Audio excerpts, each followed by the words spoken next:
Everyone thought he was a lonely orphan, but his life changes when his childhood crush turns out to be a super dangerous spy and marries him. Asano was a happy young boy, but everything changed one day when his entire family got killed in a tragic car accident. He was the only one who was able to survive with scars and bandages.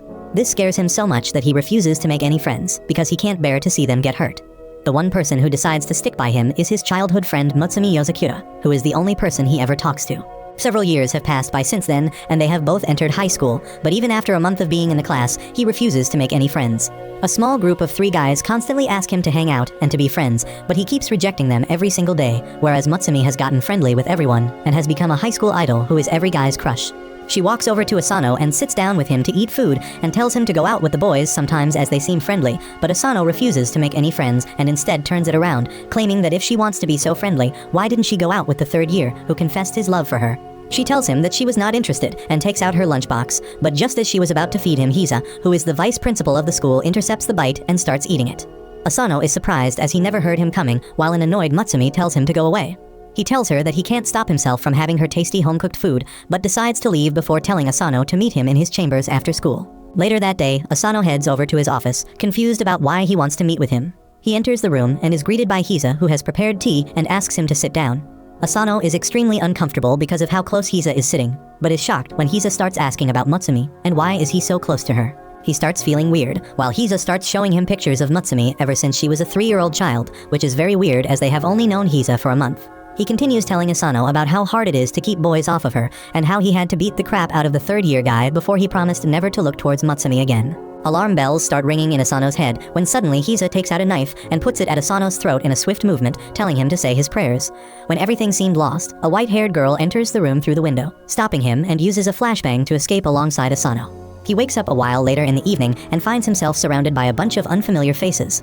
His social anxiety kicks in and he starts running away into the wall, confused about where he is. But Mutsumi tells her not to worry as these people are all her siblings and he is in the Yozakura house. She introduces everyone, as the white-haired girl is called Fuda, the green-haired guy is Shinzo, the pink-haired girl is Shin, the furry is named Kengo, while the buckethead is named Nana. She tells him that they are a family of spies and feels relieved after finally telling him the truth after hiding it for 10 years. He starts freaking out, but she tells her not to worry as spies are very common nowadays and you can even book them online. He still thinks it's a prank and grabs a gun from Shinzo thinking it's a toy, but it ends up shooting, which scares the crap out of him as his whole life turns upside down in a matter of minutes. Fuda tells him that they are freelancers and actually have a 4.8 star rating on Trustpilot for completing their job. Kingo tells him that Hisa is the oldest sibling who stays the most in the limelight in the spy magazines and is responsible for boosting the image of their family so much. Fuda tells him that Hisa is the best spy in the entire family and apologizes on his behalf for endangering his life.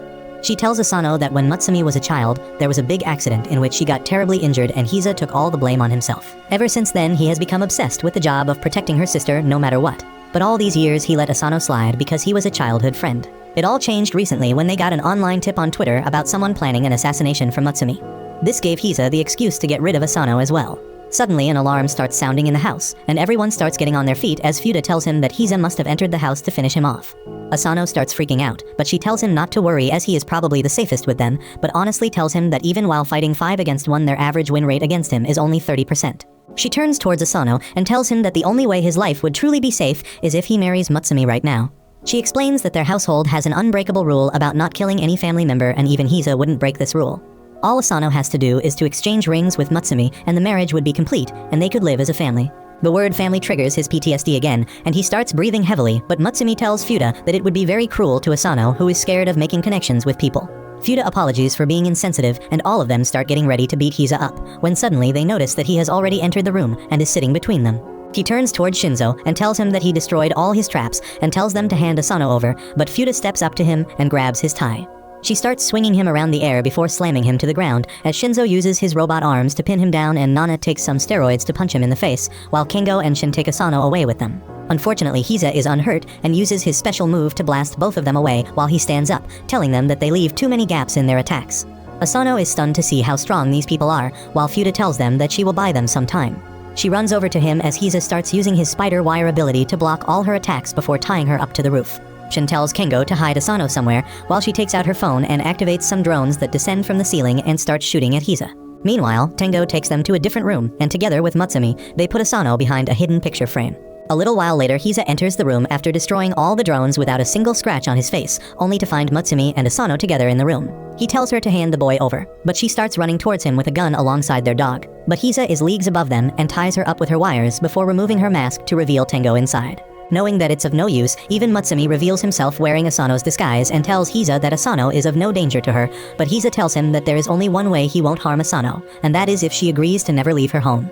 This catches her off guard as Hisa starts walking towards her, telling her that she will never have friends, never have any romances, any fun, and even will lose her internet privileges, but at least this will ensure that she will stay safe forever. He hugs her as she starts crying as she knows there is no other option, but Asano, who was watching everything through a peephole, reveals himself and tells Mutsumi that she doesn't have to do this.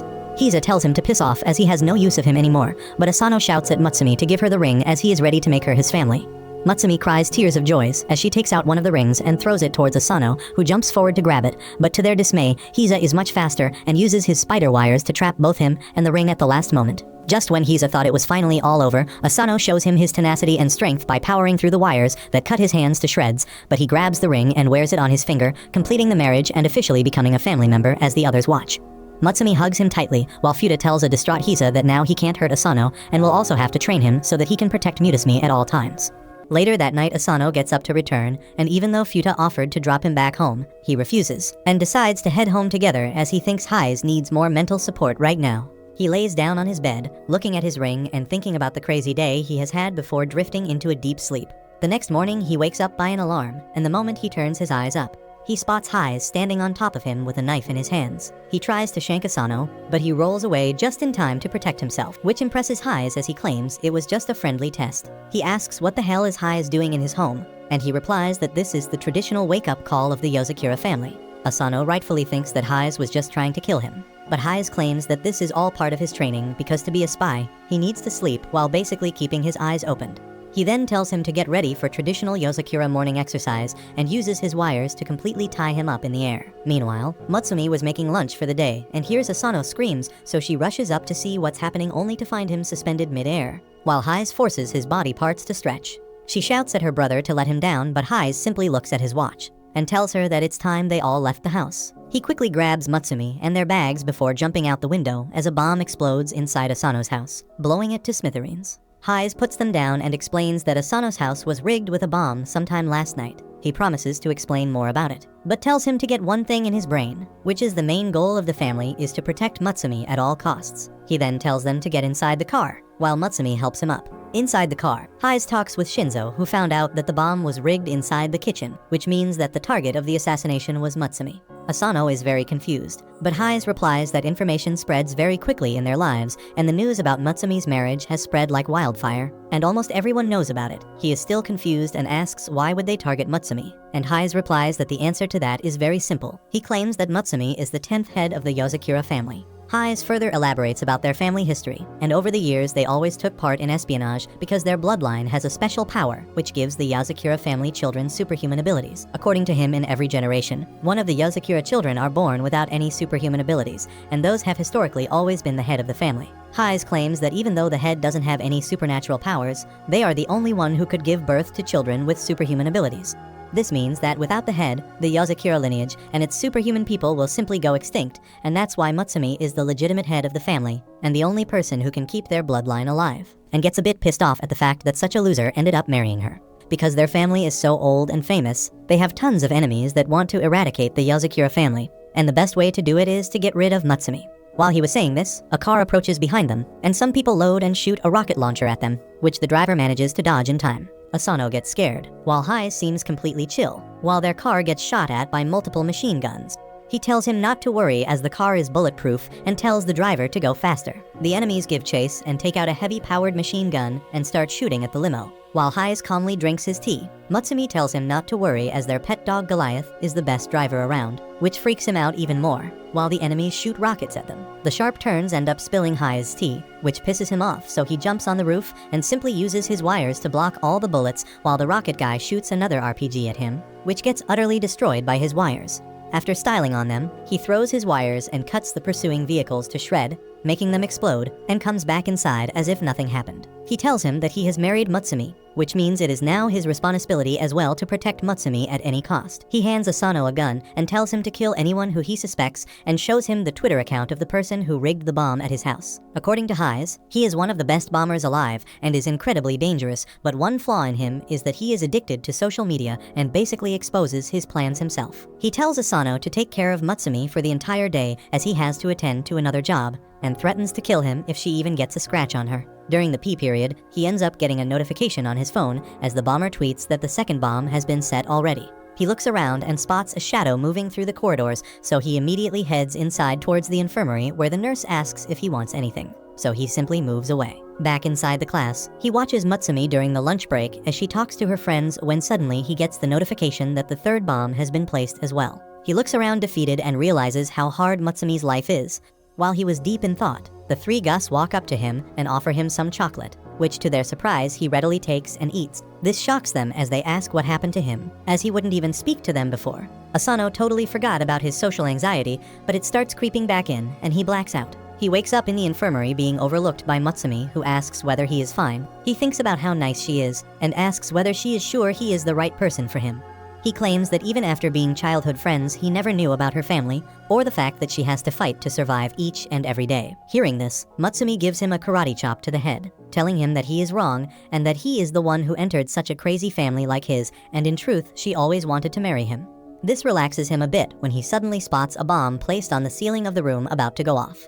The bomb explodes with a loud bang, destroying everything inside the room, but Asano manages to save Mutsumi by hiding beneath the couch. He realizes that the bomber is much smarter than they gave him credit for, and he was putting out updates on Twitter to distract Asano and making him focus only on Mutsumi. He removes his coat and sure enough, there is a small bomb attached to his shirt about to explode. He realizes that the bomber knew Asano would stay closeby, so he used this to his advantage and basically made a bomb out of Asano, knowing that it would definitely hit Mutsumi as well. Realizing he doesn't have much time, he decides to sacrifice himself to save Mutsumi and jumps out the window, accepting his death, but to his surprise, Hayes saves him at the last moment as he hangs by the wires. Hayes commends him for his actions and tells him that his job got over quickly, so he came to check on them. Asano looks at the bomb to realize that one of the wires got inside the bomb and stopped its timer, saving Asano from certain death. Hayes tells Asano that they are family now and family comes first. He promises that even though he hates Asano for marrying her dear sister, he would still give his life away to make sure Asano stays safe. He pulls Asano back inside, and while playing with the bomb, he tells them that their job isn't over yet.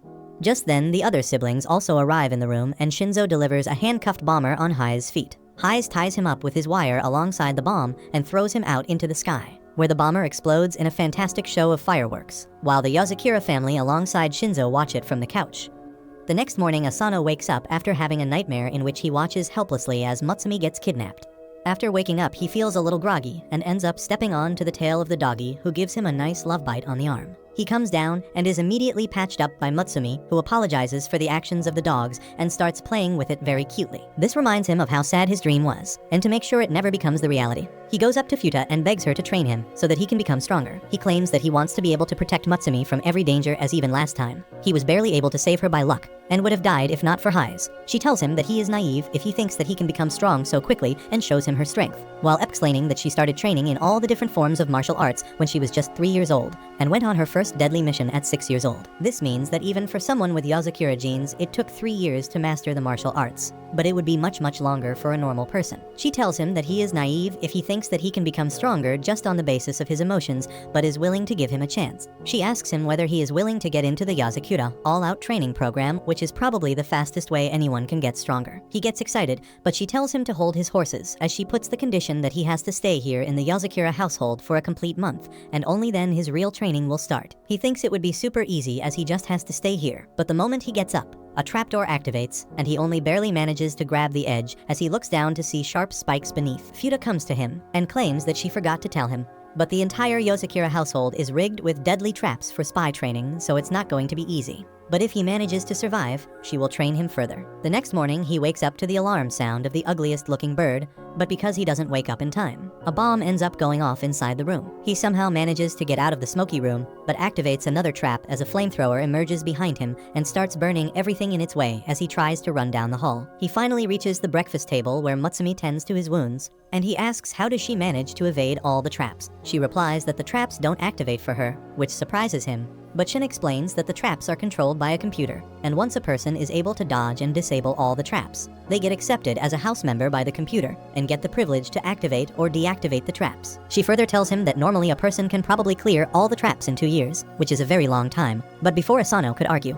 he starts feeling a pain in his stomach. Futa looks at him and explains that all the food in this house is laced with a small amount of poison to build the tolerance against it, which won't kill them, but will definitely give them diarrhea. He immediately gets up and runs to the bathroom, only to see that it is completely locked and won't open unless and until he picks the locks and cracks all the codes. From that day on, Asano's hellish daily routine begins, and while everyone else in the family is able to shut the bird down before it could explode, Asano ends up falling victim to it once again. The fridge is covered with lasers, so people need to be careful, but it isn't a problem for Shin, who uses her drones to get what she needs, or Futa, who uses her superhuman speed to get her drinks, but Asano ends up triggering the trap, which reveals a bunch of machine guns that shoot immediately. To turn the TV on, he needs to use a gun and shoot the power button on the remote.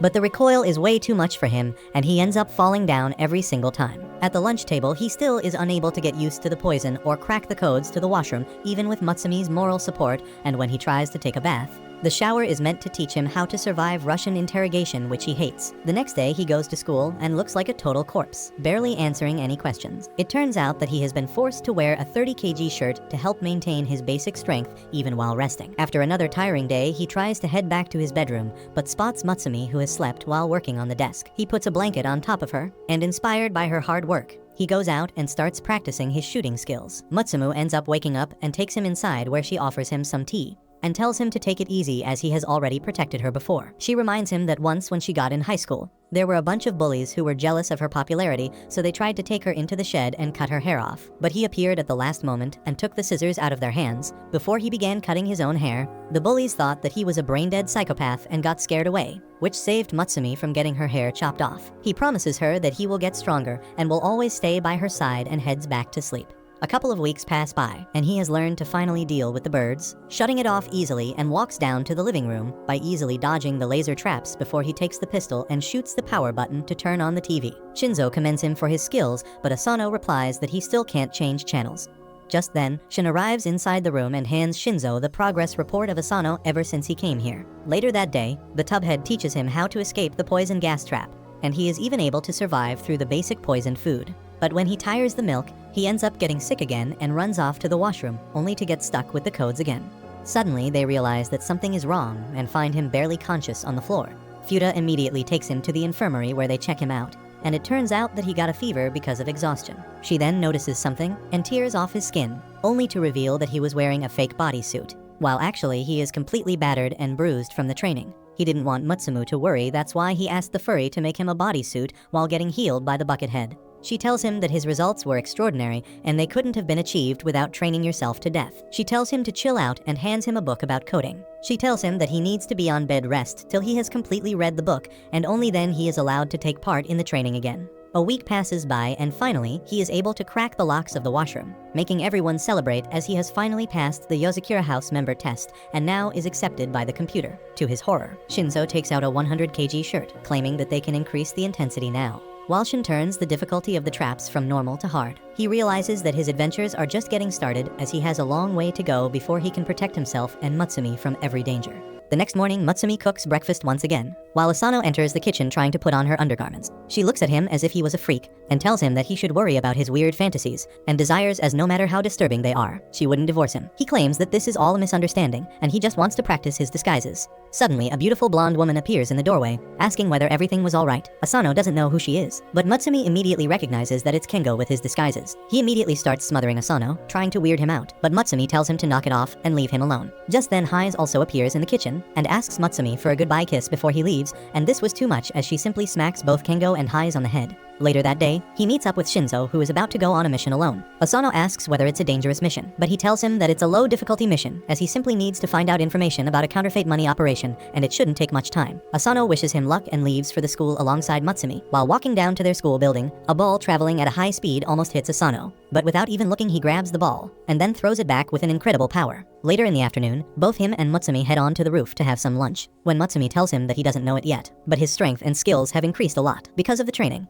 He walks so silently now that people are starting to call him a ninja. After that, she asks whether he is free after school today, as she needs some help with her work. Asano obviously agrees and heads back home, where she sits down on her desk and starts stamping a horde of paperwork while telling Asano what to do, as he brings more and more documents, which she analyzes at a super high speed, and also finds errors and other problems in them. She makes Asano her paw and tells him to send emails to some of the investors to increase their stocks, while telling Asano to ignore the forged divorce papers that Hayes has created to try and break their marriage. While shuffling through the files, she notices that one of the reports by Kengo seems to be incomplete, and because he has done this several times before, she gets pissed and takes Asano into Kengo's room. The room is completely filled with his clothes to the brim where they can't even see anything. Mutsumi tells him to come out, and he magically appears on top of his clove mound, while Mutsumi tells him to complete his report and submit it immediately. Kengo doesn't take her seriously and simply starts eating his sushi, while telling Mutsumi to stop acting like a grandmother. This pisses her off, and she grabs her handcuffs to lay down some Yozakura-style punishment. Kengo realizes that he is in danger and jumps out of the mound to escape the room. Thanks to his training, Asano has become faster and blocks his way immediately. But Kengo is smarter and forces him to drop his guard by becoming Mutsumi. He then runs past him outside, while an angry Mutsumi activates the hibernation mode of the house to completely bar it from the outside world, as giant walls are erupted all around the house. She tells Asano that there is no way of escaping this house once this mode is activated.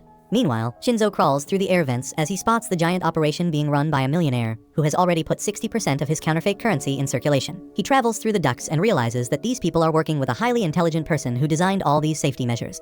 He puts on his Apple Vision Pro, and unlike in real life, his glasses are actually useful as he is able to see through the containers to find a bunch of fake money. He drops down the hatch to find a secret case, which he is able to hack, and gets the framed picture of a note, which might be very important. Before he could do anything though, an alarm is sounded, and he starts running away. Back at the Yozakura house, Mutsumi starts checking all their rooms one by one. She goes into her room where she uses an infrared device to check for his signs, but doesn't find anything. Asano is awed at the amount of hobbies she has, as he looks at the painting she recently made. They then head over to Shin's room, who is busy playing a physical game which she is not very good at. They then head over to the Buckethead's room, who tells them that he will explode Kingo if he sees him. They finally head over to Heise's room, only to find the entire room covered with Mutsumi's pictures. Asano wonders whether Kingo could have escaped, but Mutsumi tells him that it's impossible with the house on lockdown. Suddenly, all the other siblings meet up with Mutsumi and Asano, asking whether they were able to find Kengo. When suddenly Asano hears something and turns around to see Kengo's face on Mona Lisa, as it turns out that he was hiding in the picture frame. Kengo immediately runs away and around a corner, while Asano follows him, but suddenly screams as he falls down. Mutsumi runs over to check on him, and finds him on the ground rubbing his head,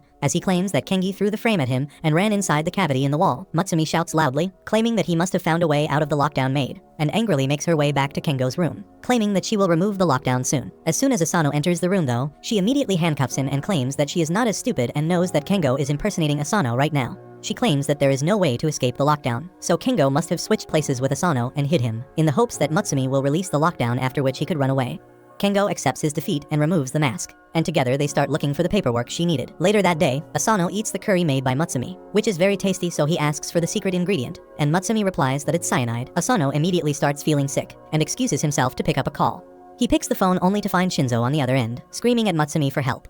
They get on a video call and Shinzo cries that he ended up getting in a gunfight, but he didn't expect so many guys, and now all his bullets are over and he has no weapons. She tells Asano that Shinzo is an extremely good spy, but he only depends on his weapons, and if he doesn't have a weapon, he becomes a super big wimp. She asks whether Asano can take his weapons to him, and he immediately agrees. He dresses up and carries a small bag as he enters the highly secure building and starts walking through the corridors. Unfortunately, he is not fast enough and gets caught by a guard who puts a gun to his head. He remembers his training and pushes the gun back before grabbing the arm in a lock as he pummels his face with his elbow. Hearing this, a bunch of other guards arrive at the scene. He slams one in the face with his knee, but gets caught by the other guard. The third guard tries to stab him, but his clothing protects him, as he punches him away before breaking the last guy's nuts to secure a victory. To his surprise, another guard arrives, so he quickly grabs his gun, which Shinzo gave him, and uses it to shoot a massive electric bolt at him, which incapacitates him immediately. He finally finds Shinzo, who immediately holds on to him for dear life, and thanks him for the guns which he keeps rubbing against his face. Suddenly, some more guards enter the room, but Shinzo's personality changes as he gets up and shoots all the guards within a split second before giving Asano the framed note. He exits the room and deals with all the goons with extreme ease as he shoots all of them down, before throwing a grenade at the last group and shooting it mid-air.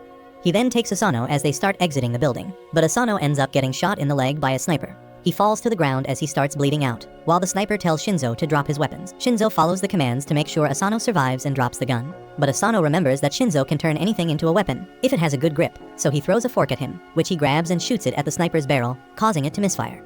This gives him enough time to grab his gun and shoot the adversary, saving Asano's life. By the time night falls, Shinzo starts walking back while carrying Asano on his back as he thanks him for saving his life. Asano thanks him back, saying that he would have been dead if it wasn't for Shinzo saving his life from immediate death. Meanwhile, a hobo enters another facility and beats every single guard there with a hammer, asking them for the location of their leader, but they all refuse to give away the location, so he bludgeons them to death as he takes out the picture of his next target, which turns out to be Asano. Several days have passed by since the freaky shootout incident at the factory with Shinzo. Asano's leg has healed quite a bit, and the new spy family member Asano walks down a street by the side of a lonely road. It is dark already, but he has a bright look on his face while talking to Mutsumi on his cell phone. She is telling him the backstory about a special Ferris wheel in their city. Legend has it that a long time ago, a couple had gotten into a horrible argument with each other, which quickly turned into the biggest fight they had ever had. But after going on the Ferris wheel, they forgot all about their argument and fell in love again. Ever since then, it has been called the matchmaking Ferris wheel. Asano giggles at the silliness of the story, and she continues to tell him that she would also like to spend a day with him there on their next day off, riding the Ferris wheel, since the rumor is that any couple that watches the sunset together from it will be happy together for a long, long time. He blushes a little as she continues talking, but her voice trails away into the background as he sees a white sedan pull up next to him on the side of the road. He watches intently as a man emerges from it. He is dressed shabbily in gray clothing and his hair covers most of his face, but Asano stands there and stares as the mysterious but scary-looking man turns around slowly and makes eye contact with him. Mutsumi notices that he isn't replying to her anymore, so she calls his name. But in a serious voice, he tells her he needs to hang up now and keeps the phone away. The man from the car walks in his direction and uses Asano's name to confirm his identity. Asano is a little freaked out by this stranger, knowing his name, and continues observing him as the man puts his hand in his coat and slowly pulls out a police ID card. He introduces himself as Hoto and says that he is a police officer from the Koizumi precinct. Without any further explanation, he asks Asano if he would mind coming with him to the police station for an interrogation. Without much choice to refuse, Asano complies with him and goes to the police station, where he is taken into a dark interrogation room with only one small light bulb providing light. Without wasting any time, Hoto pulls out a laptop and shows him a photo that was found on the dark web. It showed Asano from the fights that happened a couple of days ago. Seeing the photo, he is shaken to the core and his face goes completely pale as he realizes the photo is available for anyone on the internet to see. The Yozakura siblings had assured him that they are very careful in covering up all the secret activities and missions that they engage in. So how had his photo reached the dark web?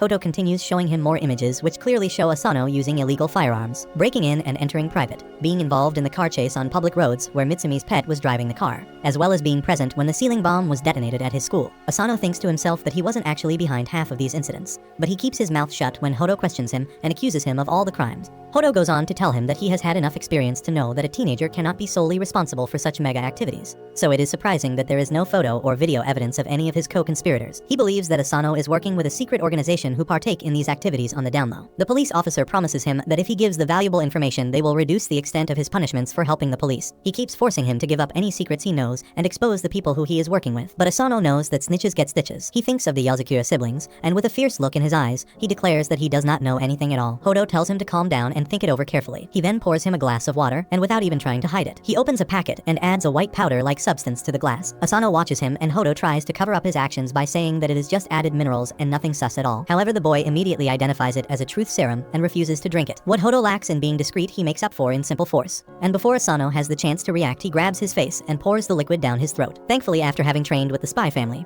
he is able to pull out the liquid into one giant bubble and spit it out of his mouth. When Hoto sees that the truth serum does not work, he directly resorts to violence by pulling out a hammer and smashing the table. Asano's reflexes kick in, and he is able to quickly move out of the way and falls onto a bag nearby. He sees a red liquid flowing out of it and assumes it is blood as Hoto confirms his fear and tells him that is a drug dealer who he recently unalived. He goes after him again and pins him to a wall with the hammer still in one hand. After giving him one more chance to give up some information, he begins to bring his hand down to bash up Asano, but Asano pulls away his hand and the wall gets smashed instead.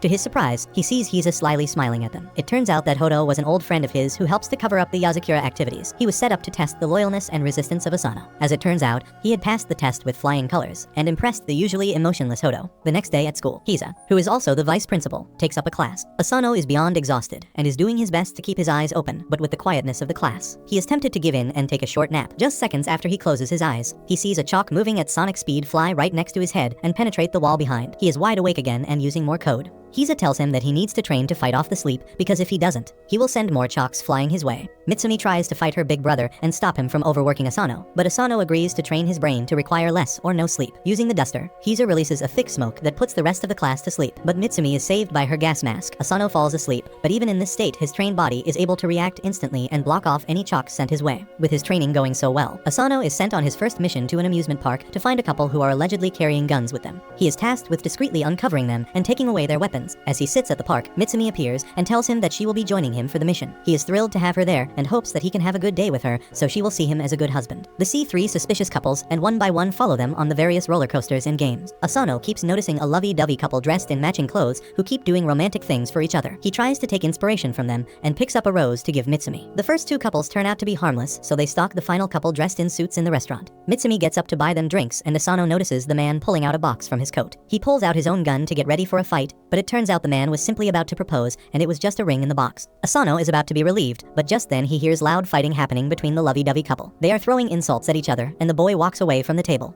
However, in a shocking turn of events, the girl pulls out a gun and aims it at the boy. He pulls and Uno reverse and takes out a gun to aim at her. The restaurant descends into panic and people begin rushing out the door, which Mutsumi also gets trapped in. The psychotic couple opens fire at each other, sending bullets all over the place. Asano ducks under a table to protect a boy there. He draws his gun and swiftly disarms the psycho couple with just 2 of his bullets. They are taken away by the police and the day is sort of saved by Asano. To end their time at the amusement park, Asano and Mutsumi go on the matchmaker Ferris wheel together, where he gives her the rose which was slightly damaged in the shootout. She blushes and takes it as the Ferris wheel rises to show the beautiful sunset. If the legend is true, they might be lucky enough to make it as a happy couple for the long run. A couple days pass by, and it turns out that some person has been trying to hack into the household files about all the members of the family for the past 4 days, and Shin has been trying to repel the cyber attack without sleeping for even a little bit. After a while, she is finally able to trap the hacker into a reverse hacking procedure. But the hacker uses the age-old trusted method of pulling the cord out to protect herself. Shin thinks that she has finally defeated the hacker, but it turns out that the hacker seems to have gotten most of the files about Asano anyways. Shin finally takes a break and goes out of her room only to find Asano and Mutsumi getting ready for school. She tells them about how some hacker was trying again and again to get Asano's files, but she thinks that she was able to save it and has updated the system. Asano doesn't like the sound of it, as he thinks that trouble might be coming his way, but doesn't think much about it. Later, they move out of the house on their way to school, when suddenly Asano senses something wrong and pushes Mutsumi behind her, just in time to dodge some very sharp needles that hit the ground. He spots a slender figure behind the pole, and decides to make a run for it alongside Mutsumi. He tries to run through random alleyways, but can't seem to shake the attacker off, which forces him to face her. He gets ready with his stun gun as he looks down the alleyway, but the attack comes from above, which he is somehow able to block and pushes the girl away.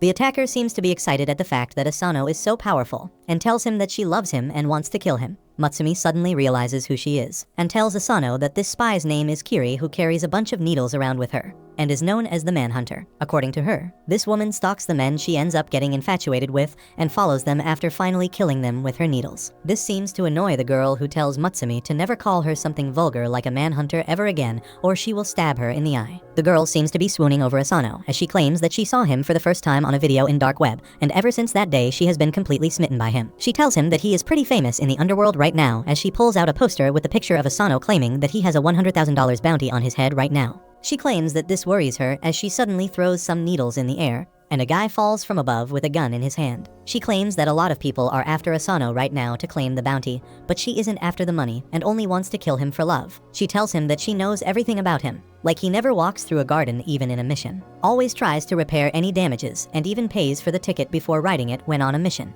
Even Mutsumi agrees that this is pretty wonderful, while Kiri tells Asano to start living with her forever. He calmly backs off and tells her that he can't do that because he is married to Mutsumi and will never leave her side. Kiri starts crying at this, claiming that Mutsumi is just an ugly thought, and she must have brainwashed Asano into staying with her. This pisses him off, but he keeps his mouth shut as she tells them that she wants to kill Mutsumi and take Asano away. But Hise has told her not to touch even the hair on her head. This confuses them as Mutsumi asks whether Hise knows about all this. Kiri claims that no one can target anyone in the Yozakura family without the knowledge of Hise, so she took permissions from him to kill Asano, and he didn't mind at all. In fact, he even gave her the security codes to his file, which is why she was successfully able to hack through all the data. She then swirls around and showers them with needles, but they all land around them as she shows how capable she is with her weapons before telling Asano that she will see him soon as she jumps over the body of the attacker and walks away. Later in the class, the teacher announces the arrival of a new transfer student that turns out to be none other than Kiri. She gives a very warm greeting, and the guys already start simping for her. The teacher asks her to sit beside Asano, which scares him, and just as she was running over to the seat, she intentionally falls over and shoots a needle at him, which barely misses him as he uses a notebook to block the hit. Ever since then, his days became a game of trying to dodge the needles and make sure he stays alive. Kiri covers his entire seat with poisonous needles, puts a needle in her pencil. This all becomes a habit to him, and while eating lunch with Mutsumi, he dodges all of them without even looking. Even after all this, the entire cat and mouse game starts getting to both of them as they get tired of all this. Kiri cries on the desk as Asano blocks another one of her attacks, so out of frustration, she throws a lot of her needles in the air that get stuck in all the classmates, knocking them out. She tells him that this technique allows her to control anyone, and she commands the entire class to subdue Asano. He doesn't want to hurt random innocent people and ends up getting captured while Kiri gets ready to finish the job. Thankfully, at the last moment, Mutsumi intervenes and tells the stalker to knock it off. But before they could talk, the window opens and the assailant who Kiri knocked out before jumps in with a handgun and fires a shot at Kiri. Thankfully, Mutsumi pushes her out of the way but ends up getting grazed by the bullet herself. This pisses Asano off, who pushes everyone from top of him and shoots a stunning bullet at the attacker, quickly dispatching him as he runs to check on Mutsumi.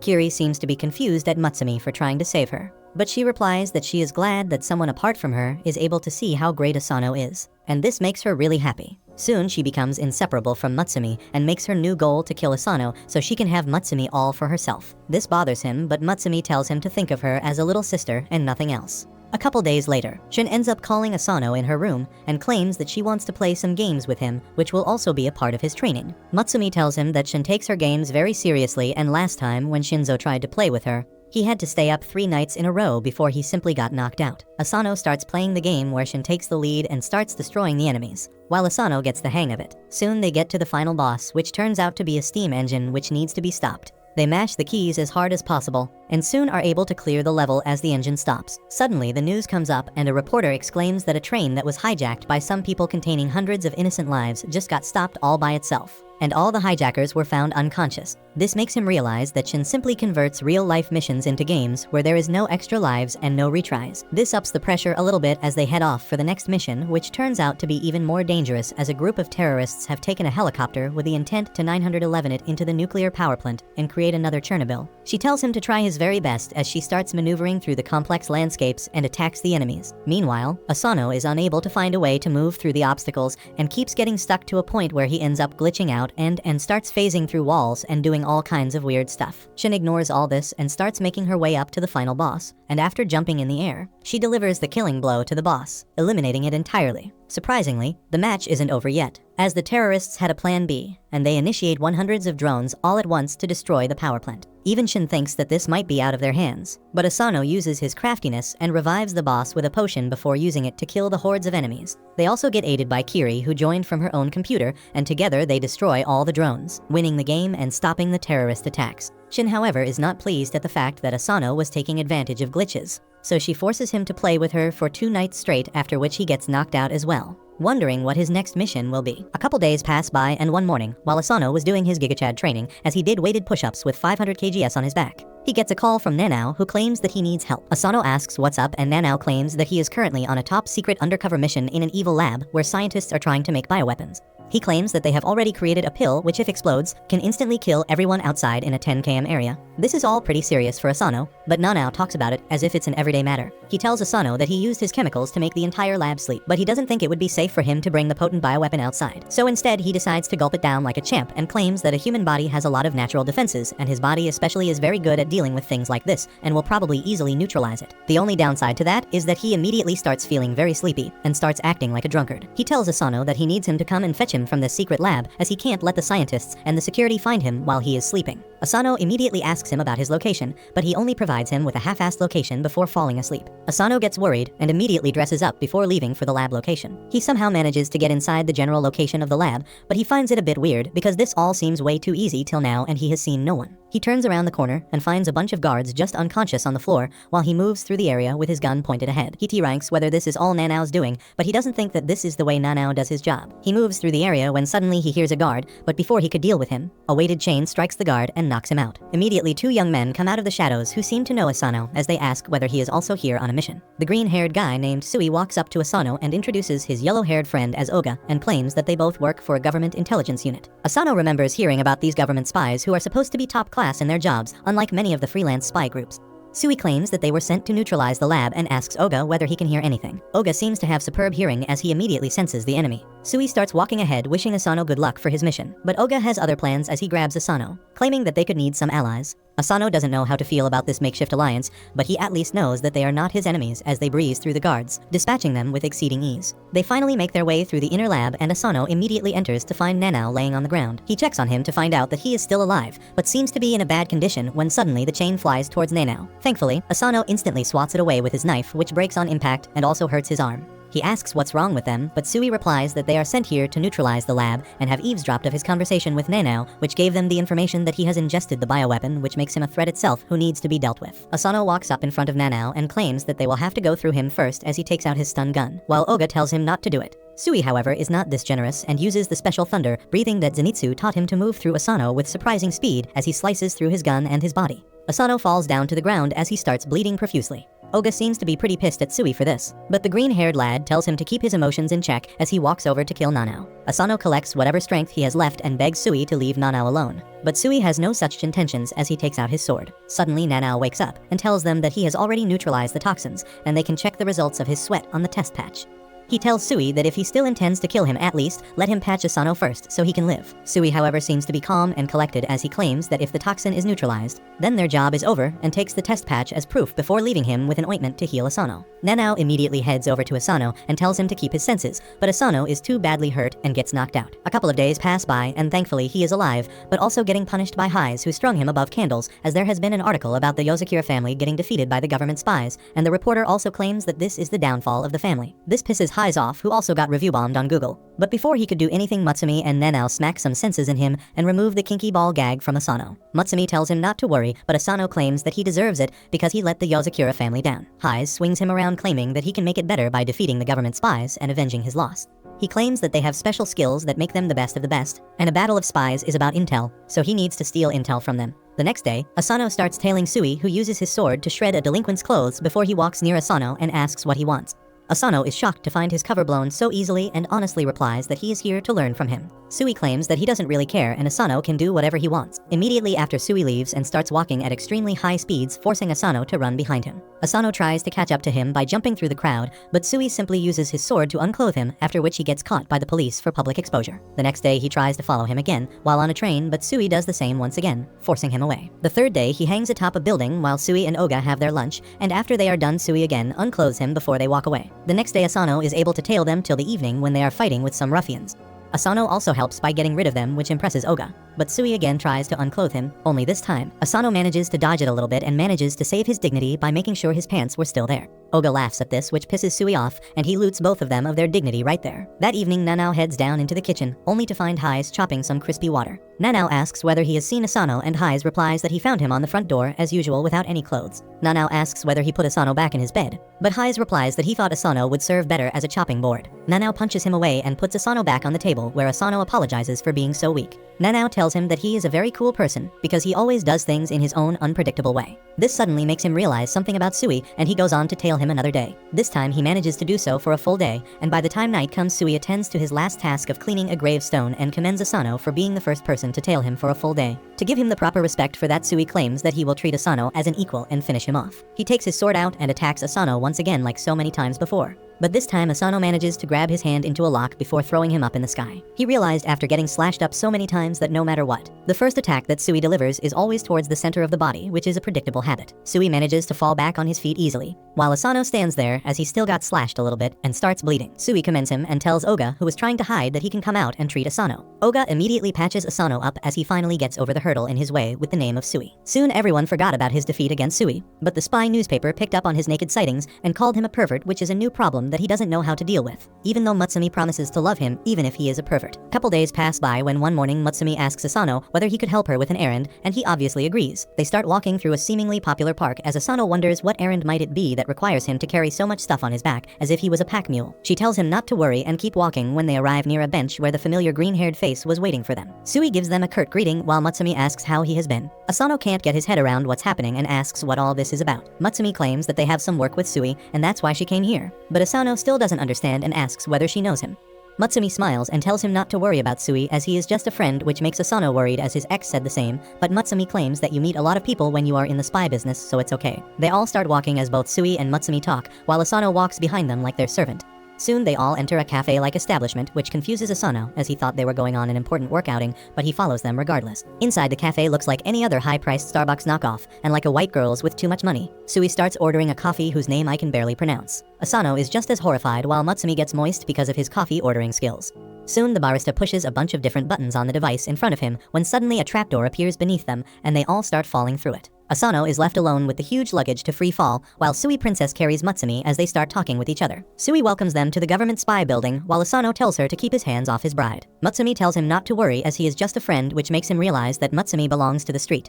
Sui produces a cup of tea from his ass, and they both start drinking while he tells Asano to keep his eyes peeled forward as this might get dangerous. Suddenly, an arrow whizzes past his forehead, which is followed by a bunch of more arrows and darts, some spikes and even high-powered lasers. Sui claims that this is designed to be a prevention measure against infiltrators as well as basic training. Sui calmly and elegantly wards off all the arrow and darts with his sword, while Asano tries to jump and dodge anything he possibly can. Soon Sui elegantly lands on his feet with Mutsumi, while Asano falls face forward on the ground. Sui immediately tells him that he should move away as a huge metal ball almost falls on top of him. But at the last moment, a woman intervenes and punches the ball into a million different pieces as Asano watches her in awe and disbelief as she asks whether someone as weak as Asano can actually protect Mutsumi.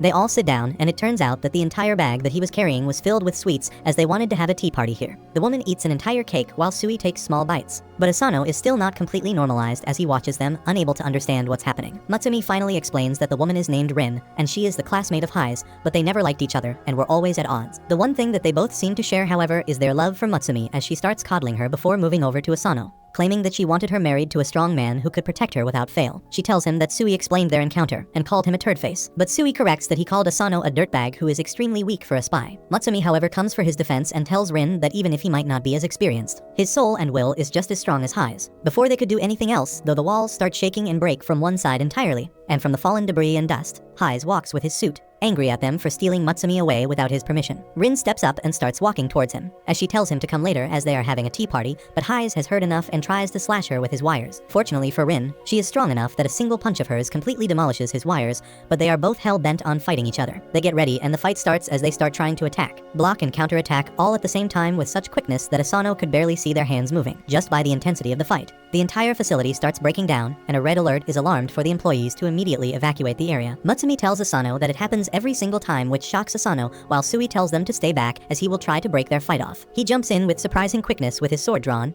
but he is no match against these monsters who immediately use their abilities to swat them away as they continue their fight. Suddenly, Mutsumi jumps ahead and stands in between them, forcing them to stop. But it is too late as both Hai's and Rin realize that they can't stop their attacks at this point, which will hit Mutsumi. Thankfully, Asano comes in clutch and shoves her head down at the very last moment, getting hit in the face by both the punches himself that knock him down into Mutsumi's arms. Everything goes silent as Mutsumi speaks up very calmly and tells both of them that if they don't stop their fight right this instance, she will never talk to either of them again. This immediately brings them in line. But Hai's is so scared that he ends up getting knocked out cold while Rin falls to the ground and apologizes to her. She then looks at Asano and commends him for taking that attack, while Mutsumi smiles, claiming that he is strong even if he doesn't look that way. A little while later, when he comes back to his senses, Rin tells him that she has a job for him as she wants him to do some undercover investigation against one of the most prominent politicians. While Mutsumi ties Hai's up, Rin explains that the name of the politician is Kiro, and he has a lot of swing in the public right now and will probably win the next election. This wouldn't have been an issue, but it turns out that this man is truly evil as everyone thinks he is just a quirky politician who wears weird clothes and dances in his rallies. But he has top-class spies working for him named Red, Blue, and Yellow who are basically his sword, and they go out to extort, bribe, and even murder the opposition for him. The government spies have been trying to find more info about him for a while, but all they found was a very small bomb which was probably bought from outside the country in order to assassinate the opposition leaders. They figured out who was the seller of the bomb, but when they interrogate him, he simply provided the video of his anonymous buyer. Asano watches the video in surprise as it's clearly the politician, but Rin tells him that it's not enough evidence to incarcerate him. He asks why is he being chosen, and she replies that they have been spying on him for a while, and he now has his guard against the government spies, but he might not be expecting an outside spy who recently joined one of the freelancing families. She tells him that they will need to change his looks a little bit, and immediately Sui chops his hairs off while Mutsumi colors it black and makes him wear a secretary uniform. He looks at himself, horrified to find himself as a crossdresser who catfishes people. Rin tells him that Kiro has recently posted an advertisement for a secretary with with the same features, and he will definitely hire him. The plan works, and at the very next public appearance, he introduces Asano in front of everyone as his new personal secretary. They all keep dancing as loud music plays behind, when suddenly a bunch of protesters move on stage and start shouting that Kiro is nothing but a tyrant, and if left unchecked, he will become a dictator. After that, everything went to shit as scuffles started breaking out and chaos ensued. During that time, one of the huge woofers end up getting knocked over and were about to fall on top of one of the protesters. But to everyone's surprise, Kiro runs ahead and takes the damage while saving the protester. He claims that the public is everything for him, and he wants people to come up with arguments against him, as that is the only way he could better himself and his party. This touches the heart of the protester, and they shake hands as everyone around cheers on for him. Soon an ambulance is called, and the bloody-faced Kiro is placed on a stretcher. He tells Asano to head back to the office while he gets inside the ambulance alongside the spies. The moment he was out of view, he takes out his bandages and celebrates his little media stunt, which is already going viral on the internet. He praises Red for placing the woofer at the perfect position to fall and asks Blue about the statistics and public perception, only to find out that people seem to like him more after his staged heroic deed.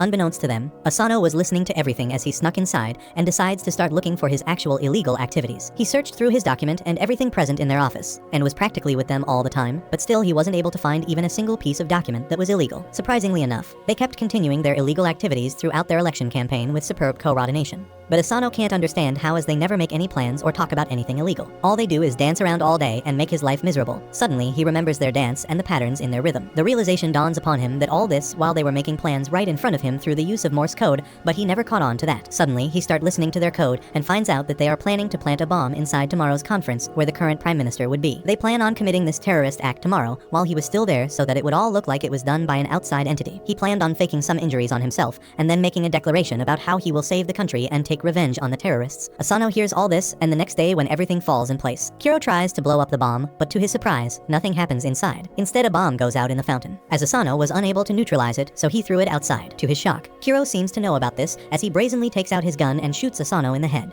claiming that he has another bomb. He activates the other bomb to kill the witnesses, but it turns out to be filled with cotton candy, which catches him off guard. As Asano gets up as well, since Kiro's gun was changed, and it only had paintballs in it, he takes out another gun alongside his spies. But Sui enters the fray and chops off their guns, which scares the spies who run away, leaving Kiro alone. He grabs another gun, but Sui simply unclothes him and hands him over to Asano to transport him to their facility. While in the van, Kiro starts telling Asano that he knows each and every detail of his life, before claiming that his family didn't die in an accidental car crash. This catches him off guard as Kiro continues that the accident was orchestrated, and in fact it was the work of some men because of which he lost his family. Asano loses high mind for a moment as he points his gun at the politician and tells him to divulge all the information while Kiro laughs. Knowing that his plan worked, Asano again asks him how does he know about his family, and Kiro refuses to answer that question.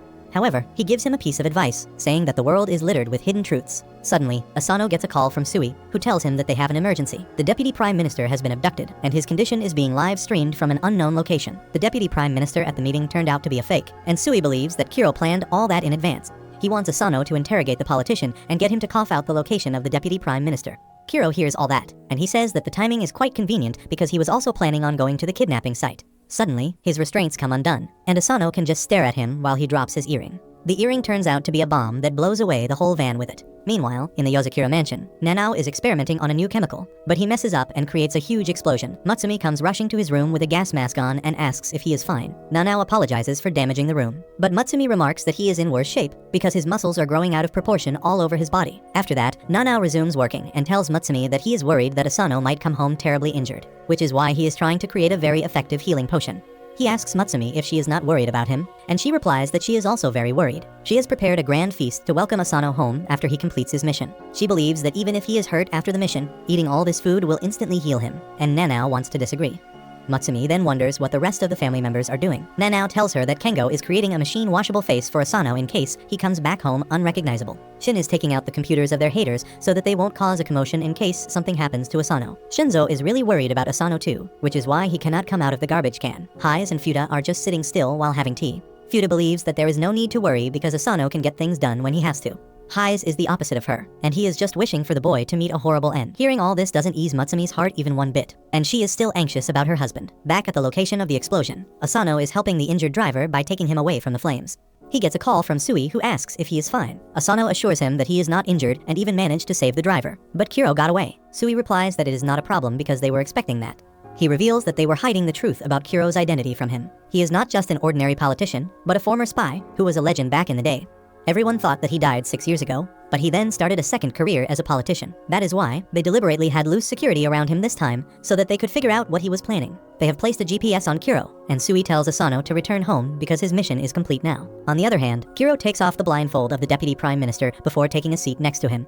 This meeting is being live streamed all over the country, throwing the media and general public in chaos. That was Kiro's motive from the beginning. The minister says that he is disappointed in Kiro, who he thought was a committed politician despite his odd activities. He tells Kiro that engaging in such terrorist activities won't change the political situation in his favor. And then Kiro starts taking off his disguise. As he takes off his funky glasses, the minister starts trembling as he notices his pitch black eyes.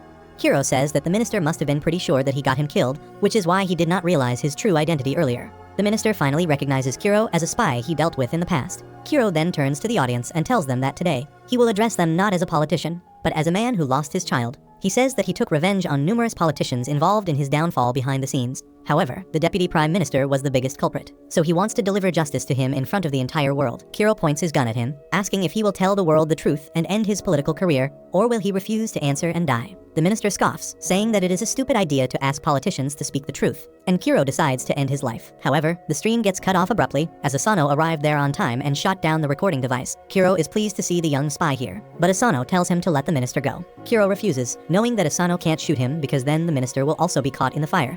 He fires at Asano's hand, forcing him to let go of the gun. However, Asano uses this chance to close the distance between them and grabs Kiro from behind. Kiro was ready for this, and he simply grabs Asano and slams him to the ground. He knows all about the weapons and fighting techniques used by the Yozakura family, and takes the steel wires from Asano's pocket and ties him with them. Asano wants to know how can Kiro know about it, and he replies that it is because he is great at gathering information and using it to his advantage. Asano asks him why a spy like him turned into a politician and deceived the public. Kiro replies that he has no interest in politics, and he did everything just for the sake of revenge. Asano is curious now, and Kiro tells him that because of his excellent abilities, he was very valued in the political world. He often used to do the dirty work of politicians, but when he went home, he was just an idiot father who loved his daughter. He put on the funky wig and glasses to entertain his daughter on her birthday, and she just laughed at him trying to act like that. She told him that if he wanted to surprise her, he should have not sent the gift in advance. Kiro didn't know what she was talking about, and the girl pointed at a box in the corner that suddenly exploded, taking their entire house with it. Kiro lost his daughter because of the explosion, and he could only cry for her. He realized that his masters had decided to dispose of him now that he had done everything for them. In that moment, he swore to get revenge on them and let them feel the same pain he had felt. That is why he faked his own death and became a politician to get revenge. Kiro claims that once he became a politician, it was quite easy to use his achievements and reel in his targets close and kill them. Kiro points his gun at the minister, saying that he is the last one left now. Asano suddenly lunges towards him, but Kiro's 3 spy guards come there out of nowhere and stop him. Kiro tells Asano that he can't win against them by himself. He adds that since Asano is also someone who has lost his dear family, he does not want to hurt him. Instead, he proposes to tell him everything he knows about his family's death if he steps back now. Asano is tempted, but he tells Kiro that he wants to know about his family, but not if it means someone else has to die. Just then, Sui arrives there, and before anyone can even realize it, he has cut a huge hole in the floor. The 3 lackeys and Sui fall through the hole, and he asks Asano to deal with Kiro and rescue the minister. Asano attacks Kiro, who easily blocks his knife that has poison inside it. He knows about it and stabs Asano with the knife, causing his muscles to go lax, and he cannot fight back. Kiro hits him away, and Asano lies on the floor bleeding. He tries getting up again, but Kiro tells him that it is of no use. On the other hand, the 3 spies ask Sui if he really thinks that he can defeat them. They show their special abilities. Red specializes in using fire, blue in using high-pressure water that can cut through anything, and yellow in electricity that can fry any computer and any brain. They act like Power Rangers, saying that together they are unbeatable. Sui is impressed by their confidence, and he decides to reveal his trick to them too. He tells them how his trick allows him to move really fast and silently, which is greatly helpful in battle. The 3 spy brothers combine their powers and send a giant elemental ball towards Sui, who uses a special Demon Slayer type move to slash through it in one go. He even defeats the 3 brothers in the same move, and then decides to back up Asano. However, he suddenly feels a presence behind him and swings his sword at it instinctively. There is nothing there, but Sui is sure that someone very powerful was there just a moment ago. Back on top, Asano gets up somehow, and Kiro talks to him about how the pain of losing one's family never truly goes away. He tells the boy that he cannot change anything about his life or his current situation. Asano admits that he is right, but then he remembers one day when he went to pay respect to his parents' grave. Mutsumi was praying by his side, and that gave him a lot of strength. With that in mind, Asano charges towards Kiro, who is confident that he knows about all the techniques or weapons he can use. However, just as Asano reaches him, he uses the silent stepping technique of Sui and appears behind Kiro before he can even realize it. Kiro wonders how Asano knows about it. It turns out that Hize had already warned Asano about the dangers of fighting a pro, because they would always know everything about him. However, that feeling of having all the knowledge can be efficiently used against the pros because then they lose their ability to deal with the unexpected. He had told Asano that he doesn't even need a perfect or refined technique to take a pro by surprise, because anything that surprises the opponent will work. Asano reaches behind Kiro and grabs his arm, cracking open the antidote to the poison hidden in his teeth. Kiro tries stabbing him with a knife again, but he blocks the attack with a hard synthetic skin on his arms. Kiro loses the knife and pulls out his gun, but Asano is already too close to him to let him take a shot. He pushes his hand back and then jams the gun with a slime. Kiro pulls out his second gun, but Asano chops it using the steel spider wire and then pins him to the ground. Kiro realizes that his excellence in gathering information turned out to be his downfall. He praises Asano, saying that he will become a great spy one day. Until then, he must keep moving forward. Out of respect for his actions and determinations, Kiro decides to share all his information with him. He grabs Asano's hand and puts something there, but before he can tell him about his family, he is shot in his neck. Asano is stunned because he didn't even hear a gunshot, and there should be no one behind him to take the shot. With his last breath, Kiro tells Asano to keep moving forward and then loses his consciousness forever. Sui comes there just then and realizes that another assassin must have silenced Kiro. He tells Asano to be proud that he completed his mission against a much more experienced spy. However, he can only look at the paper slip that Kiro left him. Turns out that the paper had a map which pointed to the location where Kiro had buried his daughter. Asano goes to her grave to pay respects to her as per Kiro's last wish. After that, he puts his hand in a tiny hole in the tree and takes out a box that contains the information he is looking for. Later, Asano returns home, where his family is eagerly waiting for him. Mutsumi runs to hug him, and everyone tells him that he did a great job. While there seems to be something bothering him, Asano can smile when he is with them.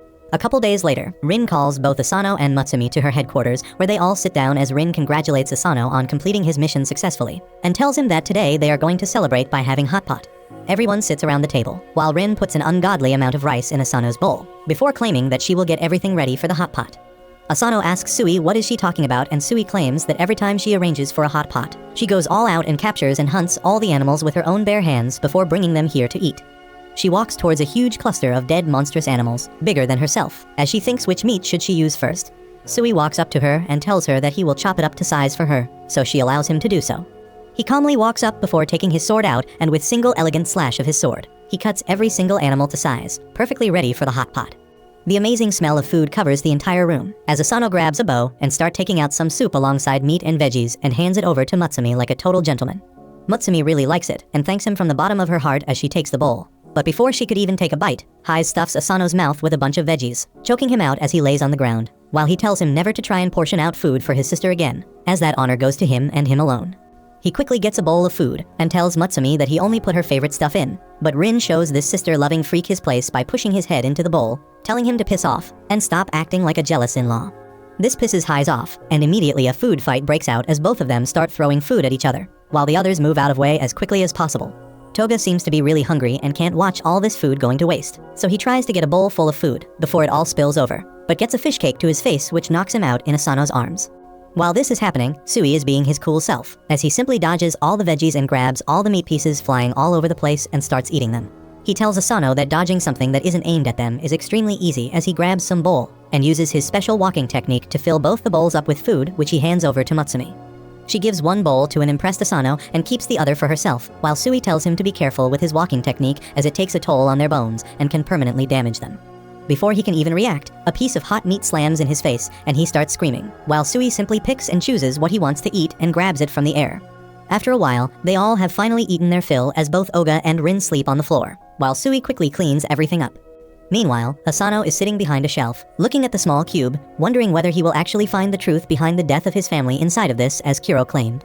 Suddenly, he is surprised by Mutsumi, who sits down beside him and asks whether the cube contains information about his family, and he claims that it does. She asks why does he look so stressed, and he replies that even though his body immediately sprang into action to try and save the Prime Minister against Kiro, there was a split second where he was thinking that if he found the culprit who killed his family, he would probably do the same and make it his life goal to eliminate that person. This makes him equal to Kiro, then by what right can he condemn him? He is scared that uncovering this secret might change him, but without saying anything, Mutsumi kisses him on the cheek, surprising him as he looks at her and asks what was that for. She smiles and claims that she just wanted to comfort him a bit when she realizes that the cube ended up opening and a marble falls out of it. Asano grabs the marble and wonders what the hell is it, when Haiz comes out and claims that the marble is a special device which contains optical information. But when he looks at him, Asano realizes that Haiz must have seen Mutsumi kissing him as blood is pouring out of his eyes as he gets ready to evaporate Asano. But thankfully Rin grabs him from behind and tells Asano to run away quickly. Later that day, both him and Mutsumi return back to their house, and Asano starts feeling extremely tired and his body feels heavy. Suddenly, he realizes that someone is literally sitting on his head, and it turns out to be none other than the assassin Ayaka. She stands there in her maid outfit, as Asano asks what the hell is she doing here. She claims that Mutsumi asked her to stay here, and Mutsumi agrees, claiming that from now on, she will be staying here as a live-in maid, and will be taking care of day-to-day tasks. Ayaka immediately starts dancing around Asano, claiming that she knows everything that has happened till now and also claims that she knows about the optical drive that he got. Asano asks how the hell does she know that, but she claims that she is a spy and knows everything before grabbing it out of his pocket. Asano tries to take it back, but Shin enters the room with her sleepy eyes and grabs the marble from Ayaka's hand as she studies it and claims that not only is it extremely old, but it is also a bit damaged. She tells him that it will take quite a lot of time to get the data out of it, while Mutsumi calls Ayaka over to teach her how to make some good tea. Asano asks whether it is advisable for them to have a literal spy assassin in their house, but Ayaka claims that it is perfect right now as Asano's bounty has gone up by quite a lot because of his last mission, and he is becoming very well known in the underworld. Because of that, there will be a lot more assassination attempts, and he needs to be ready for that. To make sure that he trains, she will be trying to assassinate him on a daily basis while he tries to evade her attacks. She throws a bunch of forks at him, while Asano thinks about what kind of life is he going to live from now on.